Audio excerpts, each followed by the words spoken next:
എൻ്റെ പൊന്നു ഡോക്ടറെ, ഞാൻ ഒരുപാട് തവണ സ്വയംഭോഗം ചെയ്തിട്ടുണ്ട്, മാസ്റ്റർബേറ്റ് ചെയ്തിട്ടുണ്ട്. എനിക്കിപ്പോൾ ശരിയായിട്ട് ഉദ്ധാരണം നടക്കുന്നില്ല, ശീഘ്രസ്ഖലനം സംഭവിക്കുകയാണ്.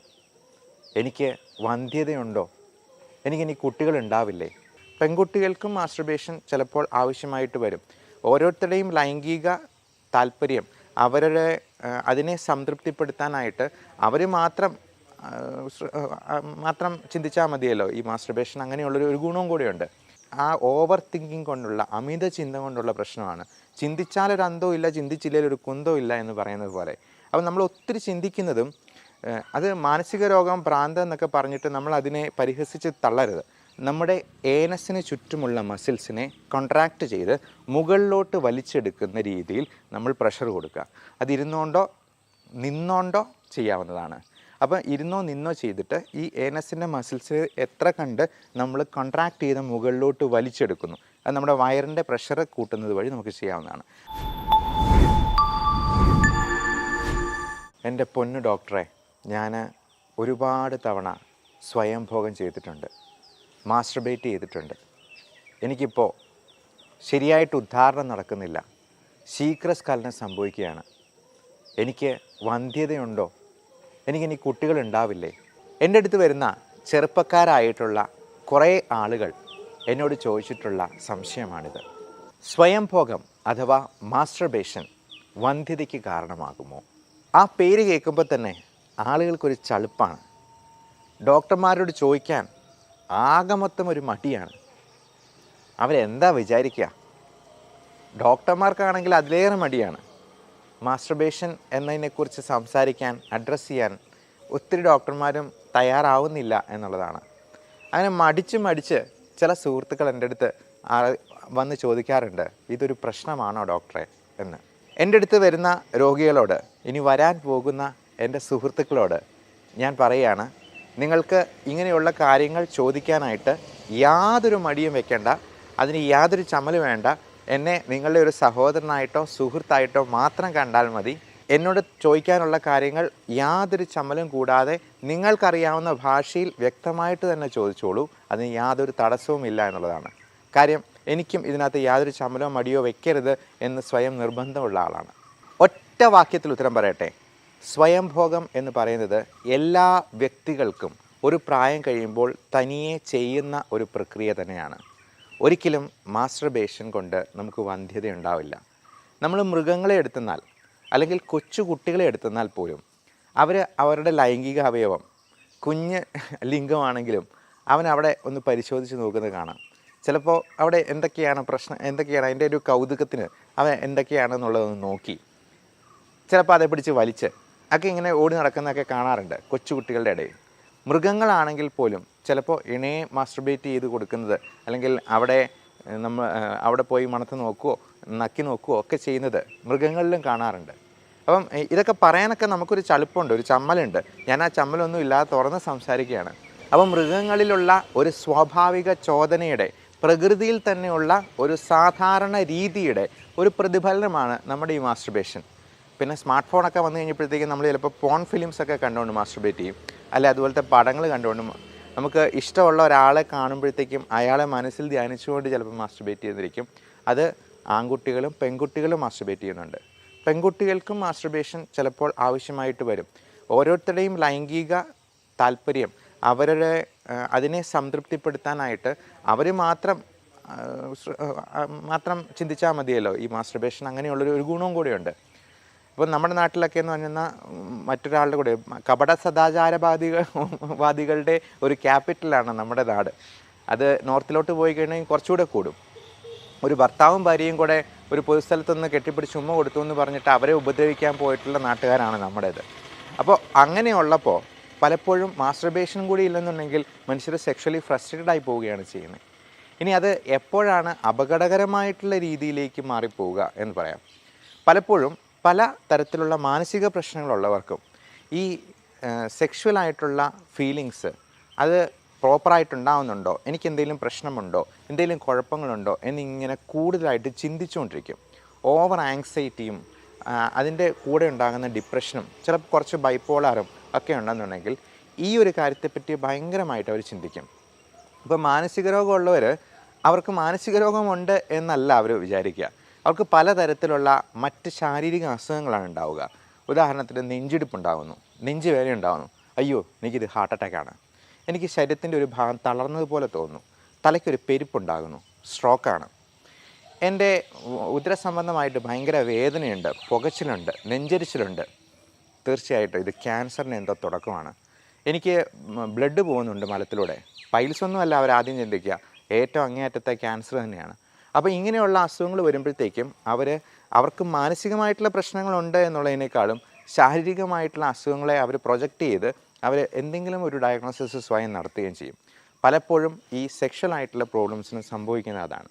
ഇനി ചില ആൾക്കാരിൽ പല അസുഖങ്ങൾ കൊണ്ട് ഈ ശീഘ്രസ്ഖലനവും ഉദ്ധാരണക്കുറവും ഉണ്ടാകാറുണ്ട്.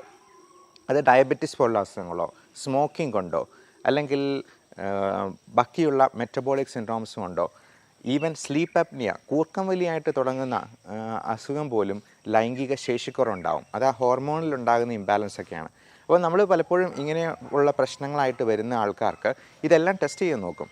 ടെസ്റ്റോസ്റ്ററോൺ ലെവൽ നോക്കും, അൾട്രാസൗണ്ട് സ്കാന്, ടെസ്റ്റിസിൻ്റെ സ്കാന്, സ്ക്രോട്ടം നോക്കും, അതിൽ ടെസ്റ്റിസിൻ്റെ വലിപ്പം, നീളം എല്ലാം കറക്റ്റാണോ എന്ന് നോക്കും. ചിലരൊക്കെ പ്രൊട്രാക്ടറൊക്കെ വെച്ച് അവരുടെ ആംഗിളൊക്കെ അങ്ങോട്ടും ഇങ്ങോട്ടും ചെരിഞ്ഞിരിക്കുന്നു എന്നൊക്കെ പറഞ്ഞു വരാറുണ്ട്. കാര്യം ഇതിനെപ്പറ്റി ഭയങ്കരമായിട്ടുള്ള ഓവർ തിങ്കിങ് അവർ കൊടുക്കുകയാണ്, അവർ തന്നെ ചെയ്യുവാണ്. അപ്പം സ്കെയിൽ വെച്ചിട്ട് മെഷർ ചെയ്തിട്ട് എനിക്ക് ഇത്ര സെൻറ്റിമീറ്ററേ ഉള്ളൂ വലിപ്പം, അല്ലെങ്കിൽ ഇത്ര ഡിഗ്രിയിൽ ചെരിഞ്ഞിരിക്കുന്നത്. പുരുഷലിംഗം എന്ന് പറയുന്നത് സ്വാഭാവികമായിട്ടും ഒരല്പം ചെരിഞ്ഞാണ് ഇരിക്കുന്നത്. അത് ആദ്യമേ തന്നെ മനസ്സിലാക്കുക. മാത്രമല്ല ഇതിൻ്റെ വണ്ണത്തിലോ എണ്ണത്തിലോ അല്ലെങ്കിൽ നീളത്തിലോ ഒന്നുമല്ല. നമ്മളിപ്പോൾ ആഫ്രിക്കക്കാരൻ്റെ ലിംഗവുമായിട്ട് നമ്മൾ കമ്പയർ ചെയ്യേണ്ട ആവശ്യമൊന്നുമില്ല. കാരണം നമ്മുടെ ലിംഗത്തിൻ്റെ ശക്തിയോ അല്ലെങ്കിൽ അതിൻ്റെ നീളമോ ഒന്നുമല്ല അതിനകത്ത് ഏറ്റവും കാര്യമായിട്ടുള്ളത്. നമ്മൾ അതിന് കൊടുക്കാനുള്ളൊരു മനസ്സാണ്. അപ്പോൾ ഈ മനസ്സുണ്ടെന്നുണ്ടെങ്കിൽ നമുക്ക് ചലനശേഷിയുള്ള ഒരു വിരൽ മാത്രം മതി നമ്മുടെ ഇണയെ സംതൃപ്തിപ്പെടുത്താൻ. കഴിഞ്ഞ ദിവസം വന്നൊരു പേഷ്യൻറ്റും വൈഫും കൂടിയാണ് വന്നത്. അദ്ദേഹം ഇങ്ങനെ നിരന്തരം എനിക്ക് അത് പറ്റുന്നുണ്ടോ എന്നിങ്ങനെ, എനിക്ക് എന്തോ പ്രശ്നമുണ്ടെന്ന് ഇങ്ങനെ കോംപ്ലക്സ് വെച്ചുകൊണ്ടിരിക്കുകയാണ്. അപ്പോൾ ഭാര്യ സൈഡിലിരുന്ന് ഇടയ്ക്കൊന്ന് ചെറുതായിട്ട് ചിരിക്കുകയൊക്കെ ചെയ്യുന്നുണ്ട്. അപ്പം പരിപാടി ചോദിച്ചു എന്തിനാണ് ചിരിക്കുന്നത്, പരിഹസിക്കാൻ പാടില്ല എന്ന് പറഞ്ഞപ്പോഴത്തേക്കും ഭാര്യ പറഞ്ഞു, എൻ്റെ ഡോക്ടറെ ഞാൻ പറഞ്ഞതാ, ഒരു കുഴപ്പവും ഇല്ല, ഒരു പ്രശ്നവും ഇല്ല ആൾക്ക്, പക്ഷേ ആൾക്ക് അത് പോരാന്ന് ഇങ്ങനെ തോന്നുന്നത്. എൻ്റെ അടുത്ത് എപ്പോഴും ചോദിച്ച് എന്നെ കൂടി ടെൻഷൻ ആക്കുക, എനിക്കും ഭ്രാന്ത് പിടിക്കുന്ന, കല്യാണം കഴിഞ്ഞിട്ട് 1 മാസം ആയുള്ളൂ. അപ്പോൾ അന്നേരത്തിനും ഭാര്യയും കൂടി ആകെ മനസ്സും അടുത്ത് പോവുകയാണ്. അപ്പം ഭാര്യയ്ക്ക് ചിലപ്പോൾ എപ്പോഴും ഇത് വേണം, എന്നും ചെയ്യാനായിട്ട് നോക്കും, സെക്സ് ചെയ്യാനായിട്ട് നോക്കും, എന്നാൽ അത് പരാജയം അടയുകയാണ്. വീണ്ടും അയാൾക്ക് സ്വയം എന്തോ പ്രശ്നമുണ്ടെന്ന് ഇങ്ങനെ കോംപ്ലക്സ് തോന്നിക്കൊണ്ടിരിക്കുകയാണ്. ശരിക്കും ആ ഓവർ തിങ്കിങ് കൊണ്ടുള്ള, അമിത ചിന്ത കൊണ്ടുള്ള പ്രശ്നമാണ്. ചിന്തിച്ചാലൊരു അന്തവും ഇല്ല, ചിന്തിച്ചില്ലെങ്കിൽ ഒരു കുന്തവും ഇല്ല എന്ന് പറയുന്നത് പോലെ. അപ്പം നമ്മൾ ഒത്തിരി ചിന്തിക്കുന്നതും അത് മാനസിക രോഗം, ഭ്രാന്ത് എന്നൊക്കെ പറഞ്ഞിട്ട് നമ്മൾ അതിനെ പരിഹസിച്ച് തള്ളരുത്. നമുക്ക് എല്ലാവർക്കും ജലദോഷം വരുന്ന പോലെ, പനി വരുന്നത് പോലെ നമുക്ക് എല്ലാവർക്കും ഈ പറയുന്ന പ്രശ്നങ്ങളൊക്കെ ഉണ്ടാകും. ഓവർ തിങ്കിങ് നമുക്ക് എല്ലാവർക്കും ഉള്ളതാണ്.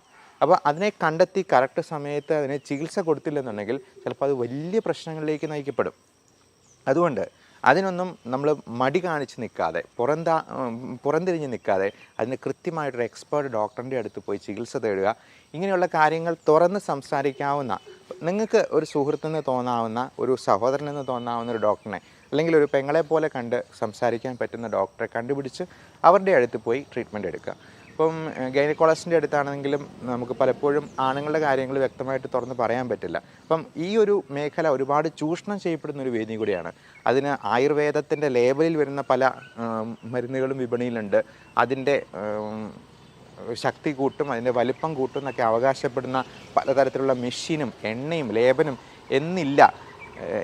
എല്ലാ തരത്തിലുള്ള ചൂഷണങ്ങളും ഈ പറയുന്ന പ്രശ്നങ്ങൾക്ക് ഒരു വേദിയാവുന്നുണ്ട്. അതുകൊണ്ട് നമ്മൾ ഇതിന് ശാസ്ത്രീയമായ ചികിത്സ സ്വീകരിക്കാനായിട്ട് എല്ലാവരും ശ്രദ്ധിക്കുക. മാത്രമല്ല ഇതുപോലുള്ള ഓവർ തിങ്കിങ് മൂലമുള്ള ആങ്സൈറ്റി പ്രശ്നങ്ങളെല്ലാം ഒരു ചെറിയ മരുന്ന് കഴിച്ചാൽ തന്നെ അത് വളരെ ക്ലിയറായിട്ട് കിട്ടുകയും ചെയ്യും.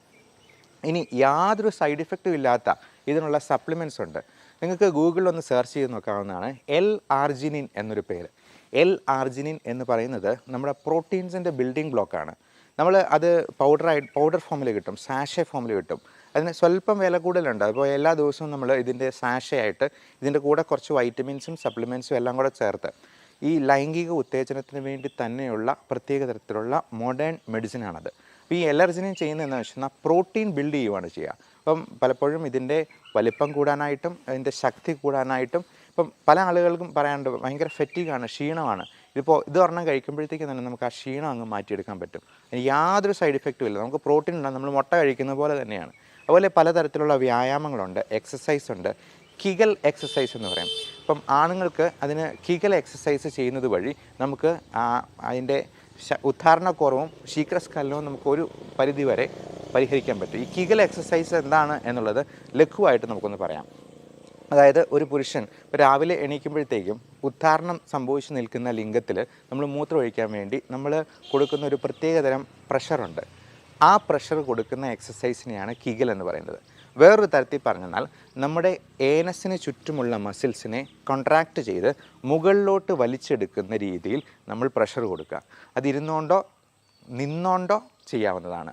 അപ്പോൾ ഇരുന്നോ നിന്നോ ചെയ്തിട്ട് ഈ ഏനസിൻ്റെ മസിൽസ് എത്ര കണ്ട് നമ്മൾ കോൺട്രാക്റ്റ് ചെയ്ത് മുകളിലോട്ട് വലിച്ചെടുക്കുന്നു, അത് നമ്മുടെ വയറിൻ്റെ പ്രഷർ കൂട്ടുന്നത് വഴി നമുക്ക് ചെയ്യാവുന്നതാണ്. അപ്പോൾ ഇത്തരത്തിലുള്ള പല രീതിയിലുള്ള മൾട്ടി ഡിസിപ്ലിനറി അപ്രോച്ച് ഇങ്ങനെയുള്ള അസുഖങ്ങൾക്കുണ്ട് എന്ന് മനസ്സിലാക്കുക.